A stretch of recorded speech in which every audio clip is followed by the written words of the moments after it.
Her breath came in jagged, uneven gasps, the air thick with the metallic tang of fear and something primal she couldn't name.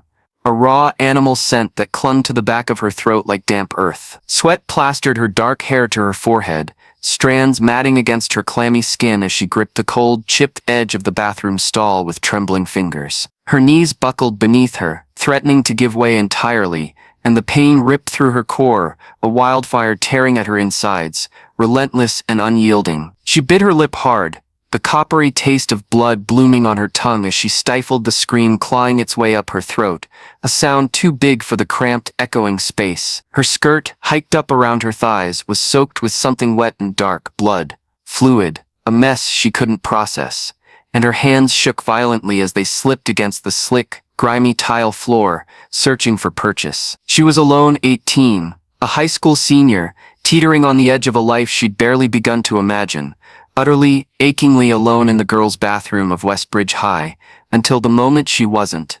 A slick, impossible weight slipped from her, a sensation so alien it stole her breath, and she froze, her wide eyes dropping to the tiny, wriggling thing nestled between her legs on the cold floor. A baby. Her baby.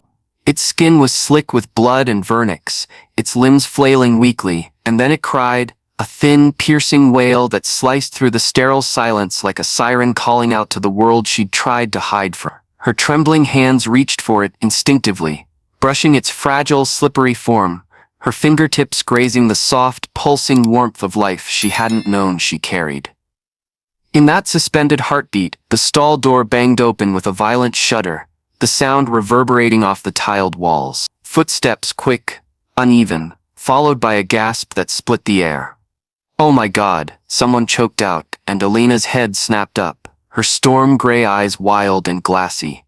Meeting the horrified gaze of Miss Carter, the teacher's aide with the perpetually frazzled bun and sensible shoes, the world tilted, a dizzying kaleidoscope of shame, terror and disbelief, as hands yanked her from the stall. Miss Carter's, then others, a blur of motion and voices.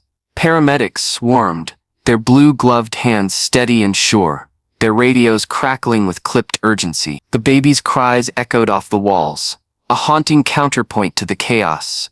And then the question came, sharp and unyielding as a blade. "Who's the father?"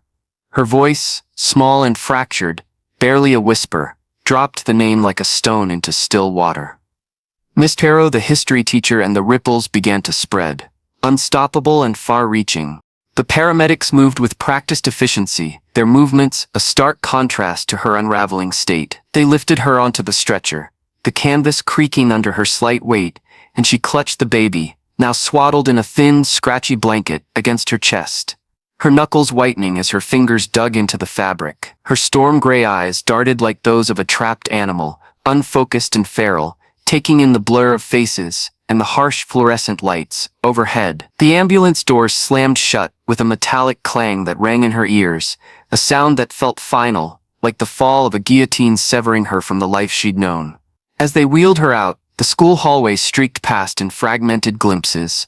Rows of dented lockers painted a fade institutional blue, their surfaces scratched with years of graffiti and neglect. Posters curling at the edges, touting prom themes and college fairs in chipped, cheerful fonts. The distant hum of classrooms where lessons droned on, oblivious to the shattering of her world. Then it was gone, swallowed by the sterile white of the hospital, buzzing fluorescent tubes casting harsh shadows, the sharp bite of antiseptic stinging her nostrils, the cold tile floor reflecting her distorted silhouette as they rushed her through the corridors. The stretcher's wheels squeaking against the polished surface. Nurses hovered like bees around a hive, their whispers a low, incessant buzz weaving through the air. Phrases like teen mother, possible hemorrhage, and social services traded in clipped, clinical tones. They cast sidelong glances at her trembling form, their eyes a mix of pity and curiosity, their hands brisk as they checked her vitals and adjusted the IV dripping into her arm. Police officers lingered nearby, their uniforms crisp and imposing, their leather belts creaking faintly as they shifted their weight. Notebooks lay open in their hands, pens poised like vultures circling a fresh kill, waiting for her words to spill out. She told them everything, or as much as her fractured mind could stitch together, her voice cracking with each syllable, raw and unsteady, her hands twisting the edge of the blanket until her nails bit into her palms. She spoke of stolen moments, of a classroom that had become a sanctuary and a trap, of a man who'd seen her when no one else had. Each word tightened the noose around James Harrow, a man who just hours before had been hunched over his desk in room 24. His red pen slashing through essays with the casual authority of someone untouchable, his coffee mug steaming beside a stack of ungraded papers. The news struck Westbridge like a thunderclap rolling down from the pine-draped hills, shaking the quaint, sleepy town to its core. The streets, lined with weathered clapboard houses and neat lawns, seemed to hold their breath. The single stoplight at Main and Elm blinked lazily, indifferent to the upheaval. Mr. James Harrow, 34, charming, with a smile that disarmed parents at open houses and a knack for making the dry facts of history pulse with life, was handcuffed and led from the school in broad daylight. Students pressed their faces against classroom windows, their breath fogging the glass, their whispers escalating to gasps and muffled cries as the scene unfolded. It played out in slow motion, his dark hair mussed from a night of restless pacing, his tie askew, the knot loosened as if he'd tugged at it in frustration. His lean frame slumping as the cuffs clicked shut around his wrists, the sound sharp against the murmurs of the crowd. Teachers stood frozen in doorways, their arms crossed or hands pressed to mouths, while the principal barked orders into a phone, his voice tight with panic. Whispers turned to shouts, and the community fractured, a jagged rift splitting neighbors who'd once swapped pleasantries over white picket fences, or chatted idly at the Saturday farmers market, their baskets heavy with apples and homemade jams.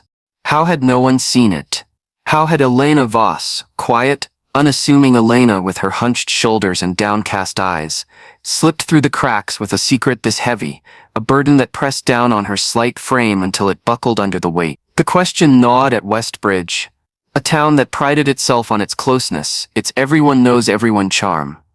The school board scrambled into action, convening late-night meetings in a fluorescent-lit conference room that smelled of stale coffee and desperation. Their faces were drawn, etched with exhaustion and dread, as they pored over policies, rewriting them in a frantic bid to reclaim control.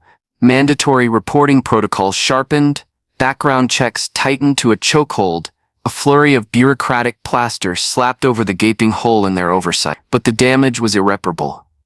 Trust, once a bedrock of Westbridge High, lay shattered, its fragments scattered like broken glass across the scuffed linoleum floors.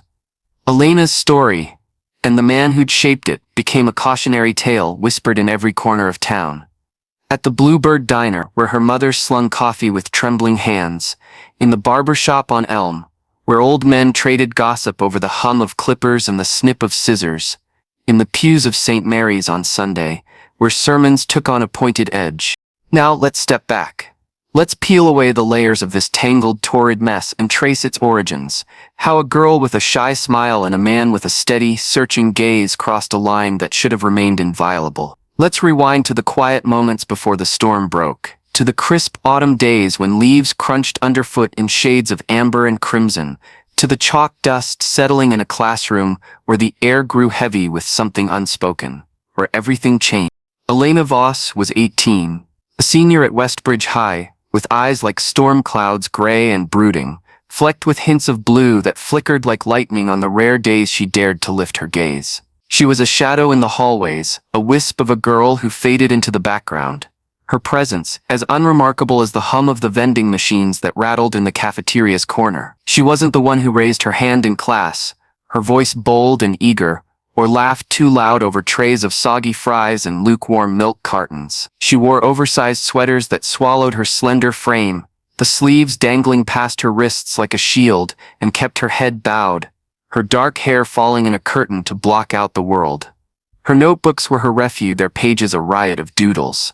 Flowers with delicate petals curling around thorns, vines twisting into knots, and half-written poems she'd never share, lines like the sky bends low to kiss the earth, but leaves it cold, or roots dig deep, but find no water, scrawled in a shake looping hand that betrayed her trembling thought.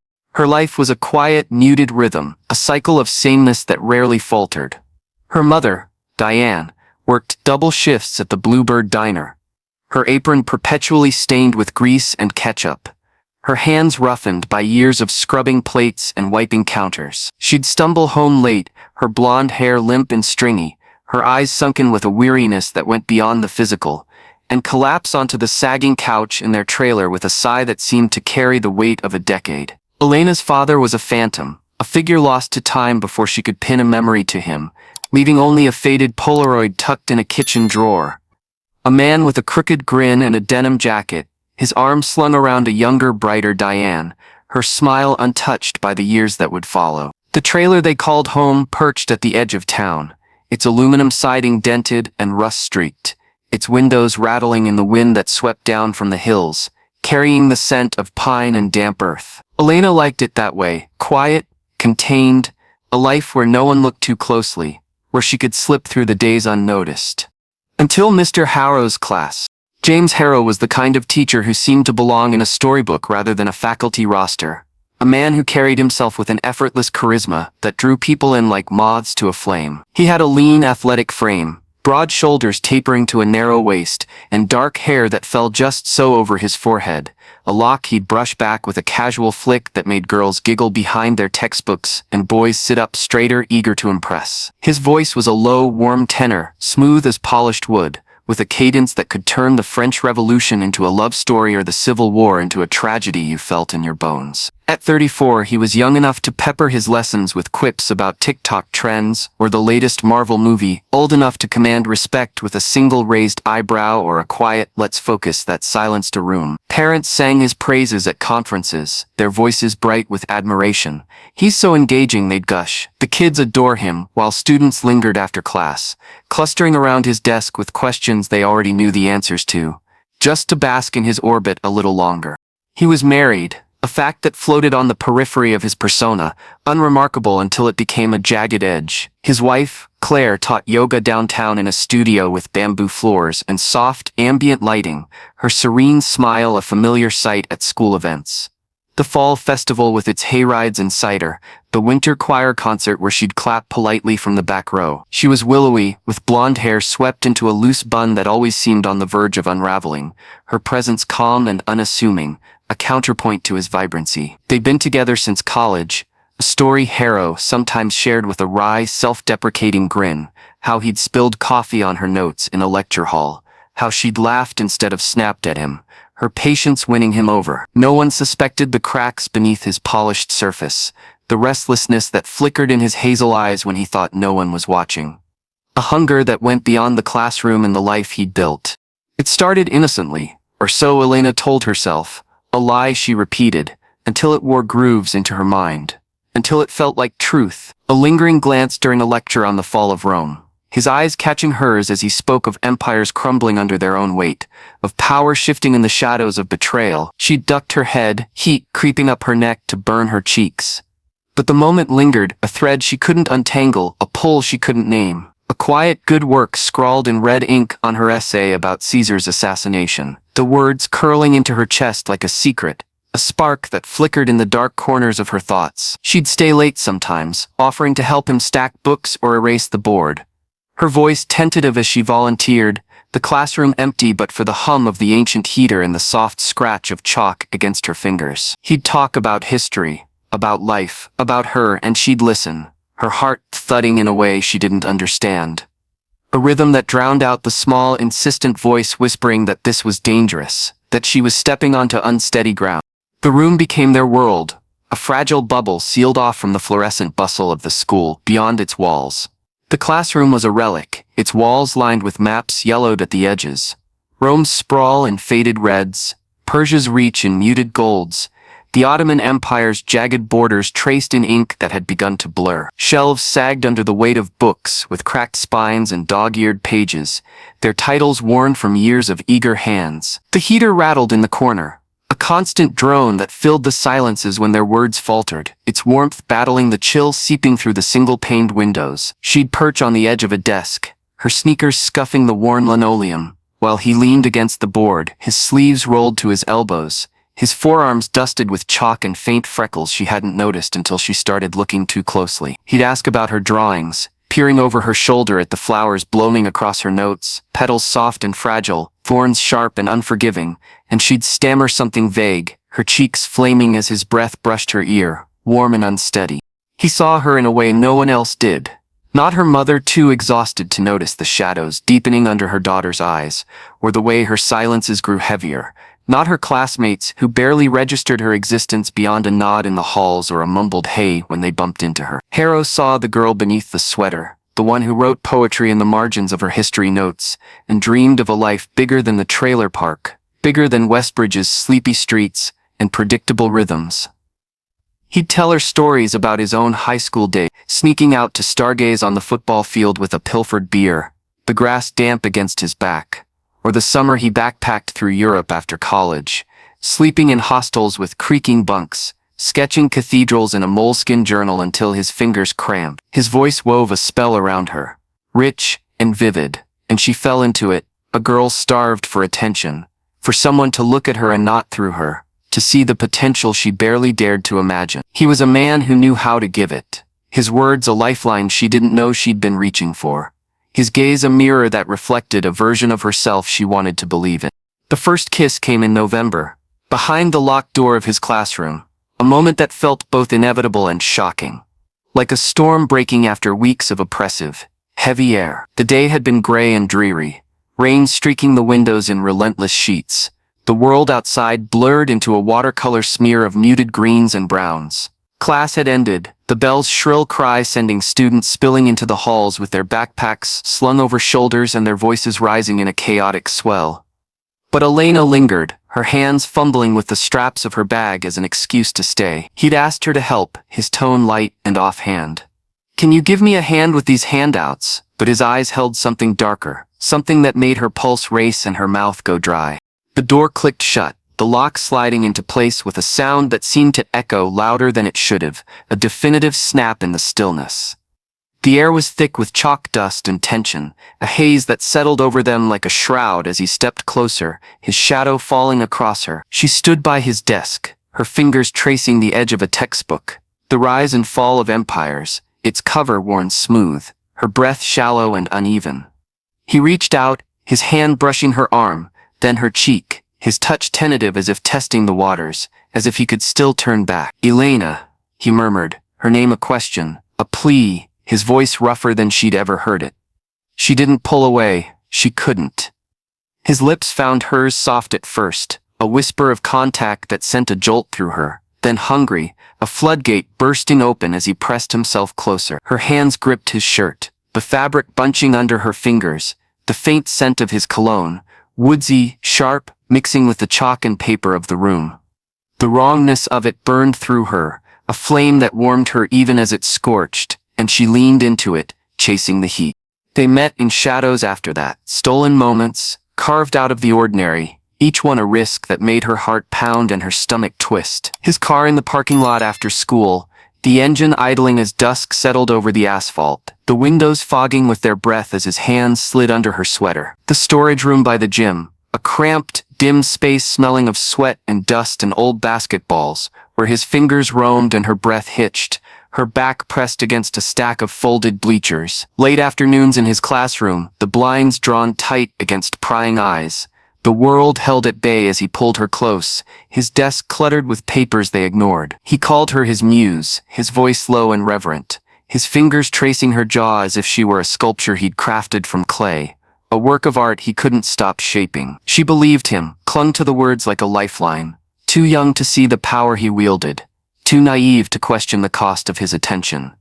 Each touch was a secret, each glance a promise, and she let herself fall, mistaking the drop for flight, mistaking his need for love. The truth of her body changing, of the life growing inside her came too late, a whisper she ignored until it roared, until it spilled out in blood and tears on a bathroom floor, shattering the illusion they'd built.